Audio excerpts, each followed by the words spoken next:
Hello, everyone, and welcome to the audio commentary for Other Worlds, the second part of Trevis. Other Worlds was the second idea that I came up with for Trevis. It was the first time. The first idea was the Mind's Eye. Other Worlds came out, and when I got this idea, I thought it was similar to the Mind's Eye in terms of they both kind of gave me like a Twilight Zone vibe. And I thought, man, these would probably pair off together really well as like an anthology film of some sort, and that's what began the path that became Trebus. So this was the movie, this was the short that made me think, okay, cool, let's do this as an anthology. The Mind's Eye was just standalone originally. It was just an idea I had. I was going to make it into a movie, and that was the end of it. So this is one of my favorites in Trebus. I can't tell which if this one or if the Mind's Eye are my favorites, and honestly, it's because it's not. I got to really direct with this. I'm hardly in it here. You see me. I make like a little cameo on the TV screen or the iPad screen, but for the most part, it's just my boy Brian. And I wrote this for him. Using the tribes kind of metaphor or vibe or whatever you want to call it. This movie was a tribe of two, and the two that I thought it was myself and Brian, who plays Eli, the lead in this movie. He also co-wrote the movie. The way that came about was, I had the story written out, and I had a very clear idea of what to do, but I really wanted Brian to take ownership of Eli, and so I did, an initial, I think it was like 2 drafts of the script. And I handed it to Brian, and I said, here, man, rewrite it, tell me what you think, do what you want, whatever. And he did. He wrote a draft, and it had a lot of dialogue changes. It was mostly dialogue. Everything about the film kind of stayed the same. And he really just tightened the movie up. And honestly, I did do a 4th draft, and all the 4th draft was, it was actually very similar to Stab Your Attention, where if there was anything that maybe Brian had cut that I really liked, I went back and I changed around a bit. Also, I had, it was really cool, we had shot half the movie. There's a few days of filming. The last 2 days of filming was everything involving Brian. And so we had a whole day of filming, and it was all like the kind of normal stuff, like before everything goes crazy. And I had shot it all, and I said, cool, I'm going to, do an assembly. So I worked on an assembly, and once the assembly was complete, I was like, cool, let me show this to Brian, let me see. So when he came over my house to film the second half, he saw the assembly. And, again, Tribe of Two, he gave me some feedback on it that I really took earnestly. The thing is, like, with all movies, I feel you should show it to other people. Just because this was a Tribe of Two doesn't necessarily mean that I wouldn't normally do that. I would. I would normally be like, cool, let me show this to people, get their attention, their ideas or their, what works, what doesn't, and, possibly do reshoots of some sort. But here it was very important. I almost wanted it to be as if we had directed it together in a way, but not really. So, with his considerations, I took that to mind. Also, a lot of the stuff, I tried to do it as practically as possible. Because that's kind of like how Brian is as well. I know he's always encouraged me to do as much practical as I can. And since the first one was so green screen, here I think there's like one green screen shot. And it's when the man from the future travels back in time and the portal opens and stuff. And that's only because I couldn't suspend myself. That was a necessity in the case. But other than that, everything else here is practical, and I think really feeds into the short as well. I can't pride myself enough. I can't explain how great of a job Brian did as Eli. It's funny because Brian kind of downplayed the character a bit. I remember he told me he felt that the character was just more reactionary and things like that. But I agree. But I really feel like it's hard doing that without coming across as goofy. And Brian had this subtlety that he does throughout the film that slowly kind of like picks up and crescendos at like the insanity of everything. And I loved it. I really did. We shot Brian's parts pretty much chronologically, which I think also helped. We didn't shoot out of order. I had shot everything else, like all the insert shots and anything involved like that. I shot on a separate day. The laptop and obviously myself in there. We had shot. That also was green screen. The matte paintings, only because I just didn't want to go to a location just to do one static shot. I felt like, that's more if you need a new location to do a lot of stuff. Cool, you do that. But if you if you just need like one static shot that doesn't really necessitate a lot of camera movement, why not? So that was also green screen, and later on we see my wife appear and things of that nature. I'm gonna take the day off. I didn't mention this, I think, in the first short, but this entire movie, Trebus, and all the three shorts were shot. We mixed it in 5.1 surround sound. This was the first time I did it correctly, because I'd attempted surround sound for other movies, and I didn't really do it as correctly.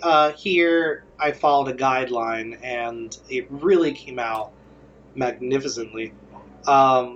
And I think it adds to the tension. So here, we don't see Brian's eye. We actually shot this, and you'll see it in the other bonus features. There's test footage of me wearing a prosthetic missing eye appliance. Basically, originally we saw it in the script. It was going to be a shot where you see what was underneath the eye patch, and I just had so much trouble making that thing look good. You'll see in the test footage, that was my first shot doing it, and when I showed it to Brian, his text was, it was a quote, "Mommy, why does that man's eye look like a bagel bite?" And that cracked me up, and I'm like, shit, it does look like a bagel bite, doesn't it? So I tried working with it. My wife tried working with it as well. Applying makeup to it. It just never looked good. So we shot it 3 different ways. We shot it once where you see the application. I thought maybe with lighting and editing, I can make it look better, maybe color correcting it. The second way we shot it was how you see it in the movie, and the third way was after everything is said and done, we like didn't put anything on Brian's eye, and he was gonna digitally see if he could add like a missing eye effect of some sort. So when I cut the movie, that's my leg by the way. When I cut the movie, it just didn't like I felt like not seeing it worked a lot better. Like it almost took you out, I think, seeing it, because the old classic saying is what you don't see is scarier than what you see. And here I thought, okay, fuck it, we could do this. So I play this character as well. He was in the script, the hazmat suit guy. A really cool character. I love this entire sequence. And I'll tell you why. Because it reminds me of, in a lot of old movies, for example, in the James Bond movie Goldfinger, if there's like a confrontation between the hero and the villain, like in Goldfinger, it was between Bond and Oddjob at the very end when they're in Fort Knox. There's no music, there's no battle music. It's just silence with like some like static sound, like almost like, you know, like a Foley sound, and you just hear the sound effects or of them running and struggling and, you know, grunting and all this stuff. And this movie came out that, I mean, this scene came out that way. When I shot it, I wasn't sure what I was looking for. When I was cutting it, I knew that's what I wanted. So, you know, it's you just hear like this, like kind of like vibration effect, which is, you know, from him coming in time. You hear the gun charging, you see it flashing and, like, you know, pulsing with energy. You have Brian doing this wonderful fucking performance where he's missing his leg, he's struggling. By the way, I can't believe I almost forgot saying this. This whole sequence was Brian's idea. This is another aspect he contributed to the script. And I'm so happy he did, because this sequence is my favorite sequence in Other Worlds and the entirety of Trevis. I fucking love this. Brian's performance, the you know, the effect of like the Goldfinger effect that I was talking about, all the sound effects, just the vibe of it. It's so fucking scary. Like, I just love it. I feel like the movie comes to a screeching halt, and we just get this really fucking great scene in the middle of Trevis. And originally it was just the guy goes back in time, the hazmat suit guy. He's explaining everything to Eli, and then he takes out a gun, which is the same gun Eli uses, you know, here, and just points it at him, and he's like, and now I have to kill you. And Brian just got that and kicked it up a notch so fucking much. So I appreciate that so much. It really just came out so brilliant. And again, you know, Tribe of Two, man, like that was just totally on him. And I loved it. But enough of that. I've kind of got onto a lot. Gotta talk about the other actors here, because I haven't really done that. So my sister here is playing Hera, Eli's wife. Again, great job. Her and her husband, my brother-in-law, Henry, are both in the movie. Henry is the newscaster guy. They did all their shots in one day in front of a green screen. Henry having it really difficult because in order to, you know, we had double green screen. We had this like fold-out table with a green screen, you know, covering it. And then he was in back of a green screen, and that's how we were able to kind of cut him out and put him in like a cubicle. There's my son, by the way, who makes a cameo as Eli's son. Fred, or Frederick.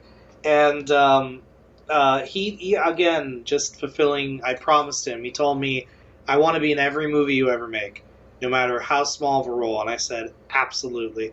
So in this movie, I did have a slot for him as a kid, and I said, all right, let's do it. Little displeased with the shot, not because of Brian's acting, but I had a lot of difficulty with the anamorphic lens. I love anamorphic widescreen. I used it for this film and all the other ones in Trebus because I felt like anamorphic was the way to go. Just to like set the atmosphere and set the mood. It's very cinematic. I've always felt like anamorphic is uber cinematic, and I wanted to kind of have that, I guess for a lack of a better term, mature look. But here I really just messed around a lot. This scene, which Brian does really well, again, just gushing after this man's performance, was one of the first ideas I had for Other Worlds. In fact, I almost opened the movie in Media Res, where it would have been that sequence, and he puts the gun up to him, and then before we see anything, we flash back to him waking up in bed. In the story outlining, that went away. Because it didn't really make sense to me well, not that it didn't make sense. I felt like this movie is already very complicated. Why add more complication? I feel like even chronologically, it's a little complicated in that sense. So we're wrapping up here. This was also, I always knew the movie would end this way, with Brian laying down and kind of, like being like, I will wait for this, and you hear this newscaster talking about a very different 9/11 that happened, which confuses Eli, but also, just he understands where he's at, and I think Brian did that so well with his face. Anyway, guys, thank you so much for listening and watching. I have been Chris, and I hope you enjoy the rest of the features. Take care.